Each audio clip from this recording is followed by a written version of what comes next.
In 1940, British anti-tank inventories collapsed after Dunkirk. Home Guard units received minimal dedicated anti-armour weapons. A retired major proposed a stopgap field piece. The design emphasised simplicity over conventional artillery practice. It entered production as an ad hoc ordnance.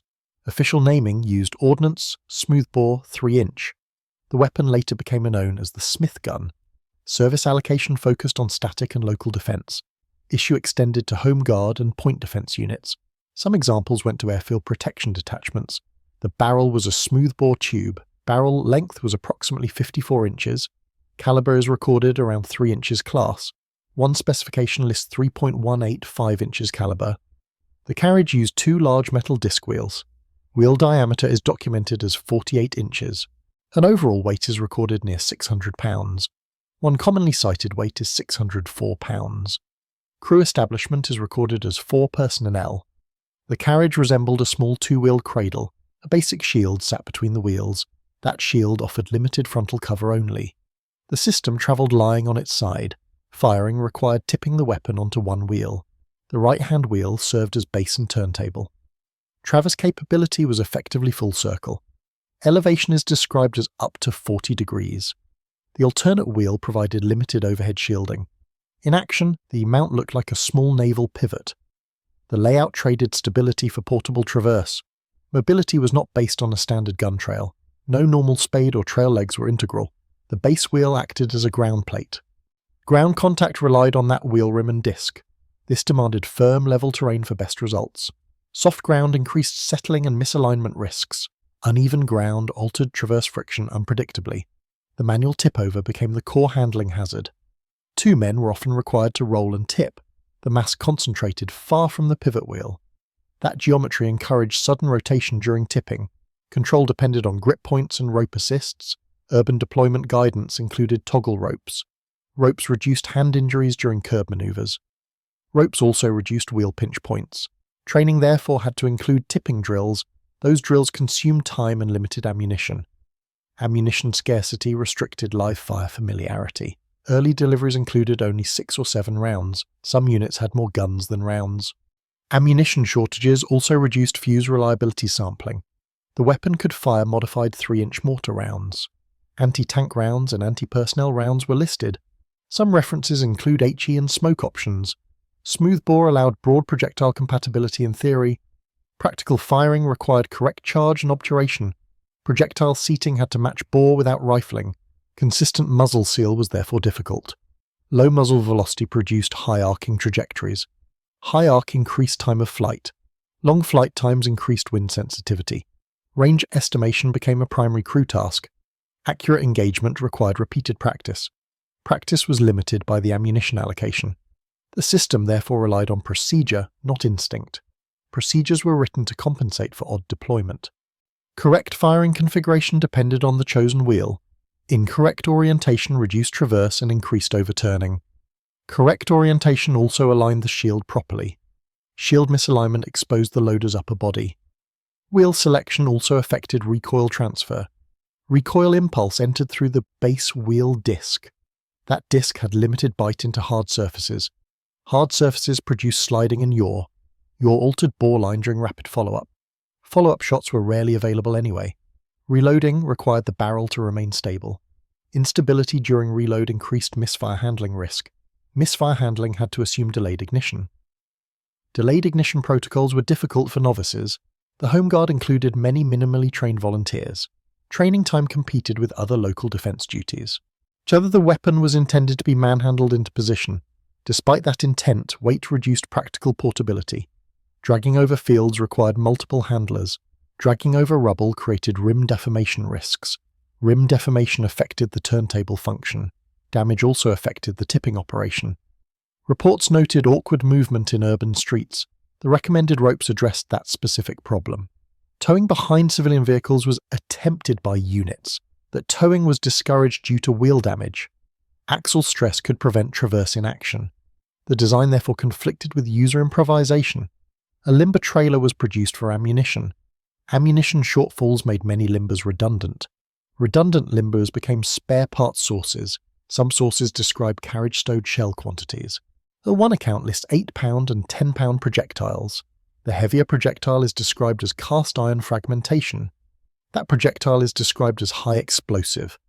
Accuracy ranges for HE are described as very short. Short accurate range constrained tactical employment. Anti-tank effect relied on close engagement. Penetration is cited around 60 mm of armour. That figure implies vulnerability for early war vehicles. Engagement distance is cited as roughly 100 to 300 yards. Such distances placed crews under direct small arms exposure. Cover discipline therefore mattered more than ballistics. The shield was too small for sustained exposure. The overhead protection from the spare wheel was limited. Fragments could enter from flanks and rear. Rear entry was likely during traverse on open plates. A full traverse encouraged crews to rotate without repositioning. Rotation also changed which crewmen faced the threat. Crew drill needed strict role separation. Role separation reduced crossover in tight spaces. Tight spaces increased risk during recoil and blast. Muzzle blast could reflect off walls. Reflected blast could disrupt wheel seating. Reflected blast also increased concussion exposure. The smoothbore barrel had minimal external fittings. Minimal fittings simplified manufacturing. Manufacturing still experienced significant delays. Production began in late 1941. Initial deliveries arrived around mid-1942. Delays reduced perceived urgency value to units. Delays also overlapped with evolving anti-tank options. Boys' rifles and improvised mines remained common. The Smith gun occupied a niche between rifle and gun. That niche required specialized handling discipline. Handling discipline was hard under part-time training. The tipping method created a predictable injury pattern. Hands were exposed near wheel edges. Feet were exposed beneath the barrel mass. Back strain risk increased during curb lifting. Cold weather reduced grip reliability on steel. Wet ground reduced friction under the base wheel. Reduced friction increased sudden rotation when fired. Sudden rotation could move the shield away. Shield movement exposed the breach area. Exposure increased when crews stood rather than knelt. Kneeling reduced silhouette but limited leverage. Limited leverage slowed reorientation between targets. Slow reorientation mattered against moving armour. Home defence plans assumed road-bound vehicles. Road-bound assumptions encouraged ambush at constrictions. That ambush positioning required quiet movement of the gun. Quiet movement was difficult with metal wheels. Metal discs rattled against stones and curbs. Rattling reduced surprise during night deployment. Night deployment also complicated tipping alignment. Alignment errors increased if crews lacked markers. Markers could be chalk lines on hard surfaces. Chalk lines washed away under rain. Mud obscured reference points around the wheel plate. Crews then relied on feel and sound. Feel-based placement produced inconsistent recoil behavior. Inconsistent recoil complicated sight correction. The weapon's sights were necessarily basic. Basic sights required stable mount repeatability. Repeatability was limited by wheel seating variance. Variance increased when firing on paved roads. Paved roads encouraged sliding rather than digging. Sliding increased risk of the gun walking sideways. Sideways movement threatened the loader's safe position. Safe position was already constrained by shield size. Consequently, drill emphasized body positioning. Drill also emphasized muzzle discipline in traverse. Traverse without a trail risks sweeping friendly positions. Friendly sweeping risk rose under low visibility conditions. Written instructions attempted to normalize the system. Official statements described it as simple and accurate. Those statements included a conditional handling clause. Handling clause implicitly acknowledged accident risk. Accident risk also came from fuse defects. Early batches reportedly had faulty fuses. Faulty fuses could cause premature detonation. Premature detonation would occur near the gun. A documented fatal incident occurred during live fire. Corporal Cecil Edward Maynard was killed in 1942. The incident involved an explosion at the weapon. Further incidents led to withdrawal from RAF regiment. Withdrawal from RAF units occurred in 1943. That action suggests persistent safety concern. Home Guard retention continued despite reputation. Reputation included claims of crews being injured. Some accounts used terrifying language about fatalities. Operationally, no recorded active combat use occurred. The system was declared obsolete in 1945. Obsolescence followed shifting invasion threat levels. Obsolescence also followed improved anti-tank distribution. The Smith gun's manufacturing emphasis was speed. Speed required non-specialist industrial participation. Non-specialist participation increased tolerance stack issues. Wheel discs needed flatness for stable rotation. A disc flatness required controlled forming and inspection. War production often prioritized output over finish. Output prioritization can cause variability in fits. Variability affects tipping balance and axle alignment. Axle alignment affected towing and hand-rolling resistance. Resistance affected the ability to stop the gun. Stopping loads during tipping created uncontrolled momentum. Uncontrolled momentum could injure crew legs. Crew selection therefore mattered for safe handling. Many Home Guard units lacked standardized selection. Standardization problems were common across emergency equipment. The Smith gun also had a dedicated trailer variant. Museum holdings show gun with Mark II trailer. The trailer supported local transport and storage. Storage required secure handling of fused ammunition. Ammunition lots with defective fuses required segregation. Segregation needed paperwork and reporting discipline. Volunteer forces often lacked robust ordnance paperwork. Reporting delays can allow repeated exposure to faults. Repeated exposure increases the chance of crew injury. In parallel, ammunition production lagged weapon delivery, forced distribution of minimal training allotments. Minimal allotments prevented confirming fuse lot behavior. Confirming behavior required multiple firings per gun. The Smith gun's range is sometimes cited at 1,600 yards. That range figure came from ideal trial conditions. Practical employment treated it as short range. Short range designation affected sighting decisions. Sighting decisions prioritized choke points and lanes. Lanes reduced traverse needs, improving stability. Reducing traverse reduced risk of plate creep. Reducing traverse also reduced crew exposure time. Exposure time was the main survivability limitation. An additional limitation was shell trajectory curvature. Curvature reduced hit probability on moving armor. Hit probability therefore depended on ambush timing. Ambush timing was difficult for inexperienced observers. Observer training required recognition of vehicle silhouettes. Recognition training competed with gun handling training. Handling training also required supervised safety officers. Safety officers were often scarce in small platoons. Scarcity encouraged shortcuts in drill sequences. Shortcuts increased risk during tipping and firing. Firing required the crew to stay clear of travel arc. The travel arc included recoil shift and plate slide. The loader needed to avoid the breech line. The aimer needed to avoid standing over the wheel. Standing over the wheel increased crush risk. Crush risk also existed during recovery to travel position. Recovery required rolling the gun back onto its side. Rolling back was harder on sloped ground.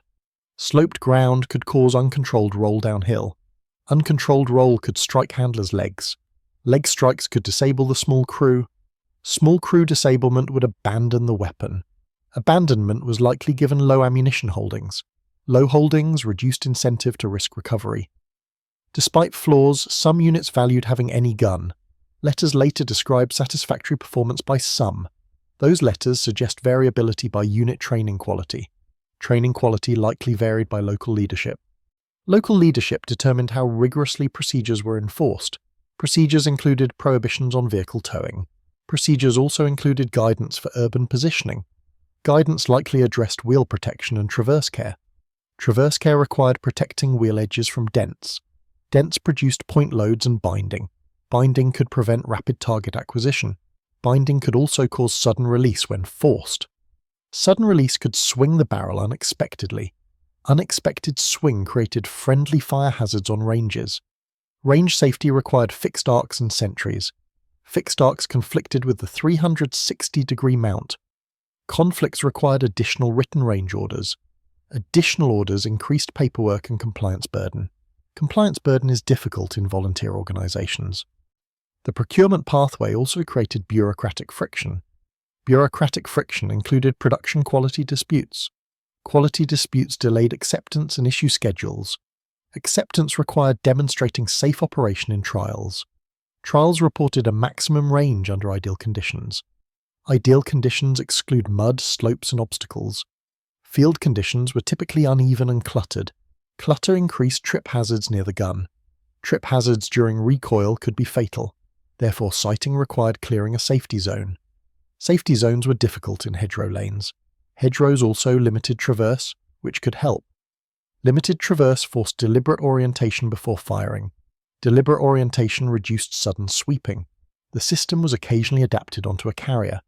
One mounting onto a Bren carrier is recorded. That adaptation was not repeated at scale.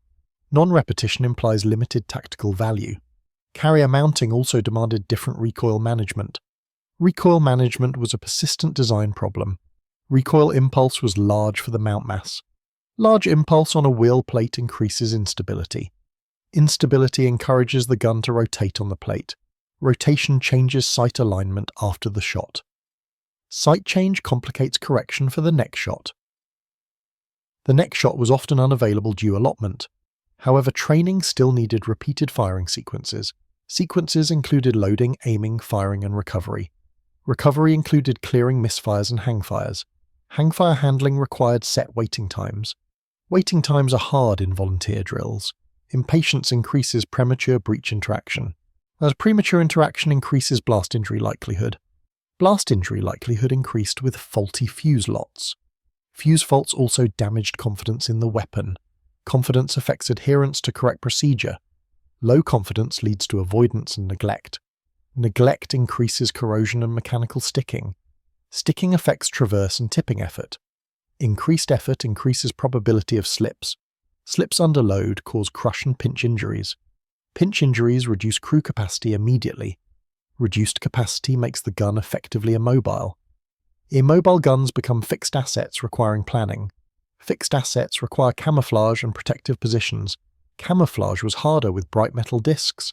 Metal discs needed paint and maintenance. Paint wear occurred rapidly on road moves. Road moves were tempting because of wheel design. Temptation persisted despite official towing prohibitions. Prohibitions indicate repeated misuse patterns. Misuse patterns forced additional circulars and memos. Memos added administrative load at battalion level. Administrative load reduced available training time. Reduced time worsened handling proficiency. This created a self-reinforcing safety problem. Issuing more instructions could not add experience. Experience required firing, which required ammunition. Ammunition required industrial prioritization, which lagged. Weapon issue numbers still grew rapidly by 1943. A figure of 3,049 issued by early 1943 exists. That figure reflects administrative acceptance of the concept. Acceptance does not imply satisfactory ergonomics. Ergonomics were constrained by the tipped firing posture. That the firing posture placed the gun low to ground. Low profile reduced detection but increased reload strain. Reload strain increased when wearing heavy clothing. Heavy clothing is common in British winter drills. Winter drills also produce numb hands on steel. Numb hands increase dropped round probability. Dropped rounds create fuse impact hazards. Hazards worsen when ammunition is scarce. Scarcity increases temptation to reuse damaged rounds. Reuse is unacceptable with uncertain fuse integrity. Uncertain fuse integrity contributed to withdrawals in 1943. The RAF regiment withdrawal shows institutional risk intolerance. Home Guard risk tolerance could be higher. Higher tolerance reflected lack of alternatives. Alternatives often required more complex manufacture. Complex manufacture demanded scarce machining capacity. The Smith gun minimized machining by using simple forms. Simple forms reduced time per unit. Reduced time still did not prevent production difficulties. Difficulties likely included wheel fabrication and assembly. Assembly required maintaining correct axle-to-barrel alignment. Alignment affects traverse smoothness in the base state. Alignment also affects stability when tipped. Small misalignments can shift the center of gravity. Center shift changes how abruptly the gun falls. Abrupt falls damage wheel edges and shields. Damage then feeds back into unsafe handling. Inspection regimes had to catch deformed wheels early. Catching defects required trained armourers or fitters. Fitters were not always available at local posts. Local posts often stored weapons in improvised sheds. Sheds often lacked stable humidity control. Humidity accelerates corrosion on unprotected steel. Corrosion increases friction in pivot points. Friction makes the 360-degree traverse harder to exploit. Hard traverse encourages forceful pushing on the barrel. Pushing on the barrel risks muzzle contamination. Contamination inside a smooth bore affects projectile travel. Irregular travel can produce unpredictable muzzle exit. Unpredictable exit can affect fuse functioning timing. Timing sensitivity matters with short-range HE shells. Short-range HEUs required careful fuse and charge discipline. Discipline again depends on training resources. The Smith gun system therefore became instruction-heavy. Instruction-heavy systems perform poorly with low repetition. Low repetition was a persistent structural constraint. Despite this, some units reported acceptable functioning. Some acceptable functioning likely occurred under controlled drills. Controlled drills minimize the tipping variability. Controlled drills also enforce exclusion zones. Exclusion zones reduce injury from premature detonation. Exclusion zones cannot eliminate fuse faults entirely. They can reduce casualties by increasing standoff distance. Standoff distance is difficult with short-range engagement doctrine. Therefore, the design traded tactical necessity for safety margins. The trade was accepted because invasion planning demanded weapons. Weapons were needed for lightly trained defenders. Light training drove emphasis on mechanical simplicity. Mechanical simplicity does not equal procedural simplicity. Procedural simplicity was undermined by the tip-over requirement. That requirement is the defining engineering quirk. SID enabled Traverse without a trail system. It also introduced instability during every deployment cycle. Each cycle included move, tip, aim, fire, recover. Any missed step could cause injury or malfunction. Missed steps were predictable under stress. Stress includes darkness, weather, and uncertain targets. Uncertain targets increase rapid traverse demand. Rapid traverse increases the chance of binding release. Binding release can swing the muzzle through unsafe arcs. Safe arcs require disciplined crew spacing. Spacing is difficult around a compact wheel mount. Compact mounts concentrate people near moving masses. Concentrated people increase casualty potential for any fault. This characteristic made the weapon controversial in perception, yet it remained in service until war's end. End-of-war status was obsolescence, not battlefield attrition. Obsolescence implies it was largely unused operationally. Unused operationally still means maintained and drilled locally. Local drilling consumed manpower and administrative attention. Administrative attention included ammunition accounting. Accounting had to track modified mortar rounds specifically. Tracking ensured limited stocks were not misallocated. Misallocation could leave guns without any rounds. Guns without rounds still required storage and inspection. Storage and inspection burden persisted across thousands issued. Issued numbers magnified any small maintenance requirement. Small requirements include lubrication of rotation surfaces. Lubrication reduces binding but attracts grit. Grit increases wear on wheel plate interfaces. Wear increases looseness and unpredictable slack. So slack can cause sudden shifts during recoil. Sudden shifts can throw off the elevation setting. Elevation settings are critical with high arc trajectories. High arc trajectories punish small elevation errors. Therefore, worn mounts degrade effective accuracy quickly. Degraded accuracy wastes scarce ammunition. Wasting scarce ammunition was strategically undesirable. Strategic undesirability reinforced restrictive training allocations. Restrictive allocations reinforced low proficiency. Low proficiency then increased safety incidents. Safety incidents influenced decisions like RAF withdrawal. Withdrawal decisions reduced the weapon's institutional acceptance. Reduced acceptance increased the need for positive messaging. Messaging produced official statements praising simplicity. Such statements did not alter the geometry. So geometry remained a heavy mass on a wheel pivot. Heavy mass handling remained a two-man task. Two-man tasks strained small detachments on guard duty. Guard duty typically includes sentry, runner, and relief. Assigning two handlers reduces perimeter coverage.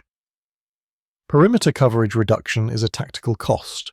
The Smith gun thus imposed hidden manpower costs. Hidden costs matter during sustained airfield defense. Airfield defense also involves hard standings and concrete. Concrete increases sliding behavior of the base wheel. Sliding increases the hazard of lateral gun movement. Lateral movement on the concrete can be abrupt. Abrupt movement near ammunition stacks increases risk. Risk was unacceptable after repeated incidents. That provides a plausible context for withdrawal. Home guard sites were often softer ground. A softer ground could reduce sliding by biting in. Biting in can also increase tipping difficulty. Increased tipping difficulty increases fatigue. Fatigue increases procedural errors in drill. Errors may include incorrect wheel choice. Errors may include incorrect crew spacing. Errors may include poor muzzle clearance checks. Clearance checks matter with improvised projectile types. Improvised projectiles can leave residue or fragments. Residue or fragments can create bore obstructions. Obstructions in smoothbores can raise pressure unpredictably. Pressure spikes increase the likelihood of catastrophic failure. Catastrophic failure near crews is often fatal. Therefore, bore inspection was necessary after any anomaly. Inspection requires tools and light. Field posts often lacked dedicated inspection kits. The lack of kits encourages visual-only checks. Visual-only checks miss micro cracks and deformations. Deformations can result from repeated tipping impacts. Impacts are frequent in the Smith gun cycle. Consequently, the design demanded high-maintenance discipline. High discipline is rare in low-frequency volunteer training. This mismatch defines the Smith gun's practical limitation. The gun remained a bureaucratic solution to a shortage. It was neither a conventional gun nor a simple mortar. It was a hybrid built around a carriage trick. The trick delivered traverse without complexity. The same trick introduced continuous handling hazard. A weapon can be simple in parts, complex in use. The Smith gun fits that classification. Its legacy is largely training, storage, and accident record. It saw no confirmed active combat employment, and it nevertheless consumed industrial effort and manpower. Its issue numbers required national-level distribution planning. Distribution planning also required transport coordination. Transport coordination faced the temptation of unauthorized towing. Unauthorized towing created damage and maintenance backlog. Backlog increased downtime and reduced readiness. Readiness metrics were difficult to quantify for Home Guard. Quantification relied on inspections and returns. Returns could be optimistic under morale pressures. Morale pressures also influenced favourable public claims. Public claims included later letters praising performance. Praise does not change the documented accidents. Accidents drove concrete policy actions in 1943. Policy actions demonstrate institutional recognition of risk. A risk recognition did not lead to immediate system removal. Removal would have required replacement weapons. Replacement weapons were still scarce in 1942, so the Smith gun remained on strength. On strength means on paper, stored, inspected, drilled. That is the operational reality of the weapon.